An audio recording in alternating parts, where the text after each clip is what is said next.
Shoreline Publishing presents the inaugural Independent Australian Authors Symposium 2020, Saturday, November 14 at the Victoria Park Golf Club, Herston, Queensland. This unique one-day event gives you the chance to mingle with the community of authors and writers and public figures from around Australia. Be quick and get your seat at shorelinepublishing.com.au.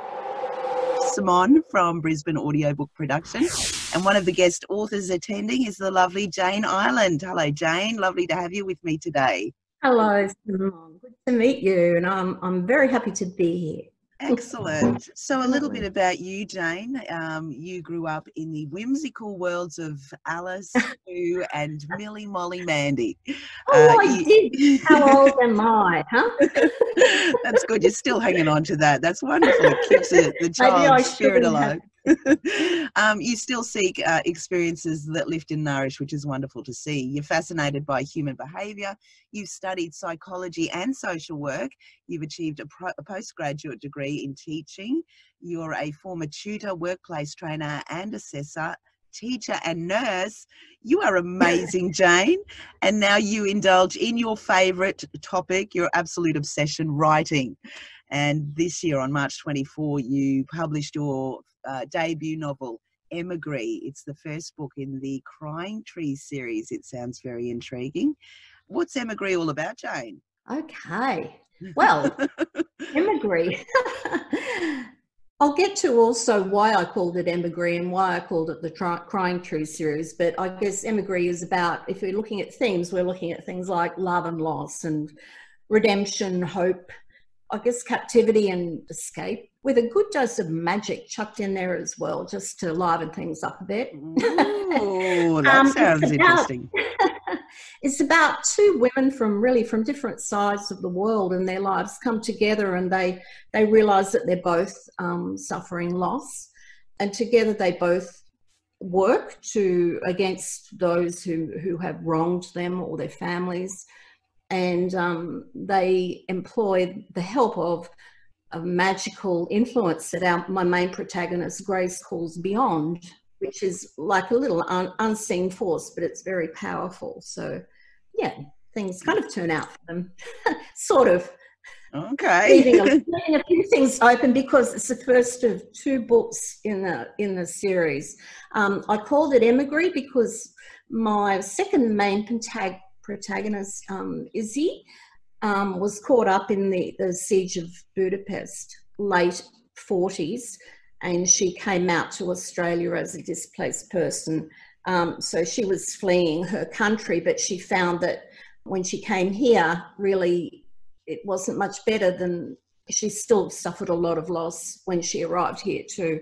Right. My other protagonist, she didn't flee a country. She remained in Australia, but she did flee a place. I've named it Norman Park, just for nothing really to do with Norman Park, but she fled from there because the place had become associated with a traumatic event that occurred from somebody she trusted. So they both escaped, but the more I went on with this, I realised that one axiom that went through the book, and that was that hurt and loss really don't discriminate in terms of who or where or what you are. And people, do tend to react by wanting to escape something a lot of the time. And that's kind of what that's about. The Crying Tree series, I called it that because on our property, we actually have an old eucalypt. And one day I was walking by and I noticed it was actually dropping raindrops, and we hadn't had rain for a long time. Now, it's probably quite a normal thing for it to happen. I thought it was really quite weird, and I thought, ooh. So I just got chills. The Crying Tree in my series is probably a little more selective in the way it cries. I've used it as a symbol of endurance and also as a bit of a portal for maybe dark things that may happen to the characters. So how did this all come about? Did the story just arrive one day after going out under your tree maybe, or? No. I also wanted to talk about the very highly charged and perhaps volatile period after World War II, when Australia was welcoming a lot of new immigrants from Europe and returned soldiers, and having to cope with all that, as well as at a time when we were forcefully removing Indigenous children from their parents, you know. And I thought that's such a highly charged period, perfect for plot twists and intrigue and all that sort of thing. So I thought, yeah, I'll base it there and see what happens. And the more I mean, I had many European friends whose parents had fought in the war. My family has fought in World War II as well. Do you find you got a lot of information from speaking with those people or researching for your book? It was probably more researching. I mean, I do a bit of research too on my uncles and great uncles who had fought in the wars as well. But mainly, I didn't have, unfortunately, any diaries that I could draw upon. Right. But I did research in terms of textbooks and things. But yeah. So you're busy writing your second book of the series then, are you? I am, and it's a lot bigger than the first one, and I know I will have to cull it. I will be culling. But yeah, the second book is follows immediately after the first book, actually. So it's quite interesting, but I've introduced quite a few different characters and things happening as well. But with my books, I know some people say write a quiet book, and I probably should, but I don't really find life to be that way. Not for me, it hasn't been.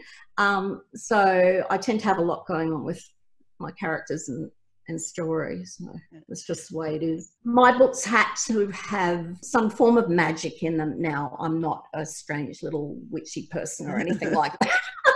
But I do believe that we are much more than our bodies. And I mean, for example, science doesn't know much about consciousness yet. And there are a lot of things we don't understand. So I thought, well, yeah, I'll throw a little bit of that into it as well. And you know what, Jane? That is my favourite subject. Really? Yeah. Really, I love that, because that's what I want. I want to know, do people think that way? I wanted to talk about things that were probably unsaid and wonder if fabulous. People did think that way. I think it's becoming more prevalent. You know, I'm hearing more people talk about the awakening happening, that we probably are all connected in some way, and that our consciousness is only the tip of the iceberg, because the subconsciousness is absolutely. So you totally agree. You must have delved into that. Do you meditate? You know, I should, because I do suffer chronic pain. I should do it more than I do, but I want to get into that a lot more. And yeah. Quieting the mind so you can hear the universe speak. So how long did it take you to write Emigre?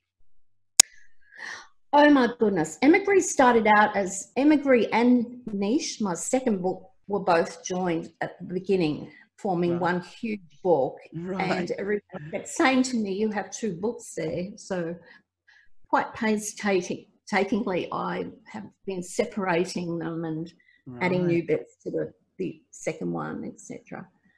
So it probably took about, too long, probably about 4 or 5 years. But I was working full time, raising 4 children, studying, blah, blah, blah. And, well, can I just say congratulations with all that going on, that you've published your first book. That's amazing. Thank you very much. I have said it on a few occasions that only 2% of people that start to write a book actually stand where you are today, having published it. Yeah, so that makes me feel better. That is like a high distinction, I reckon. I don't know about that. But so what keeps you writing? Obviously, you've got your second book, and now that they've made you, people have said, hey, there's 2 books there. But what does keep you writing? Look, you know, I couldn't stop writing if I wanted to, I don't think now. I find it almost cathartic for me. I find when I'm in that zone and I've got my little muse, whoever that may be or whatever that may be, whispering in my ear and my characters are leading me here, there and everywhere, I'm not feeling much pain when that happens, and I get so absorbed with it all. But also I really enjoy the camaraderie of other authors. I love going to different courses, and I've just done a literary writing course. I've got one coming up on magic realism, which I have discovered that I actually have components of that in that first book, and I didn't even really know it when I was writing it, which sounds probably a little bit ignorant, but magic realism probably wasn't quite the term used back then for what, having magical elements in the everyday life, that kind of thing. But I just don't know if I could do it. I love to travel as well, and I do a little bit of, I guess, a modified kind of method writing thing where I go and visit the places I have in my books if I can. And now I did it with New South Wales. I went and I actually stayed with an Indigenous elder there because I wanted to get the full history of the place. I also was lucky enough to go to Budapest, which was the birthplace. I love that place. We have a son over in Europe, so I thought, we have to put Budapest on our list because that's the birthplace. How good is that place? I've been to Budapest. Love it. It is absolutely beautiful, and learning about the destruction they had during the war, especially World War II, and that siege of Budapest, where many civilians were just trapped, and learning about that, but having a look, seeing how they've rebuilt, and it is beautiful. It's an amazing city. It's all flat on one side, the hills on the other side. It's breathtaking. I love it. Yeah, it's just amazing. And that chain bridge, that huge chain bridge, that was bombed. It's quite horrifying to think what they went through. Yeah, it really is. Yeah. And hopefully we never have to go through that again. Oh, no. That was an awful time. Well, it certainly obviously has given you ammunition to write your books. I want to be honest in my thoughts. I don't like people not being honest, and I like to think I can see through people when they're not really sincere about things. And I just wanted to write from the heart, really. Yeah. Tried to edit from the head a bit, but you know what I mean. Who was it who said write drunk and edit sober or something to that effect? Right. I didn't do that literally, believe me. What prompted you to start writing? Look, I just have all these stories in my head going on. I mean, the third book I've got is totally different. It's a psychological thriller. The places I chose for the Crying Trees series work really well with the dark themes I have, I think. We're in outback New South Wales. We're in drought at that time, which happens because I did a lot of research too on that, because I don't think you can write historical fiction without doing a lot of research. Absolutely. And yeah, that third book is going to be something totally different, but I've picked a place that doesn't necessarily mesh with the dark themes. Again, dark themes involved. It's an iconic Queensland paradise, so I thought that's interesting. Don't make it too predictable. Have really weird things happening there. So yeah, that's awesome. Looking forward to that. It sounds like a contrast. It's like a psychological thriller, that one. So are you writing those both at the same time, or you've got that? At the moment, I'm really trying to focus on finishing Niche. I go to the library a couple of times a week. To me, that's my little office, and I'm trying to focus on getting that completed now. But, excellent. And so you're looking forward to the symposium on the 14th of November. I am. What can people expect? Yeah, I think it's going to be fun too. I think there's a lot of really great speakers and quite a few authors presenting, and hopefully a lot of authors coming along and readers, which would be great. What can they expect to find out from you, Jane, when we all get together? Oh, well, I think I'm probably read a little bit out of Emigre, actually. And I might even talk about some of the things that have been said to me that have really affected me, and even read a couple of lines from books that have really affected me, because if you can't write if you don't read. And sometimes you read a book and you just read, even if it's only one line or one passage, and you go, oh, how did they do that? That is so brilliant. It really knocks your socks off, and you think, oh, I wish I could do that. The magic of words. But I certainly don't take anything from any other writers, but I do take the feelings that they brought to me by reading it. And I'm sure you'll provide that for readers in the future. Thank you. I hope so.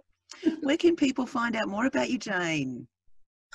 Okay, well, I am on Facebook. I have an author page there, just Jane Ireland Author. I have a website. Again, it's janeirelandauthor.com. I'm on Twitter. Still working out how, the intricacy of Twitter, the Twitter sphere.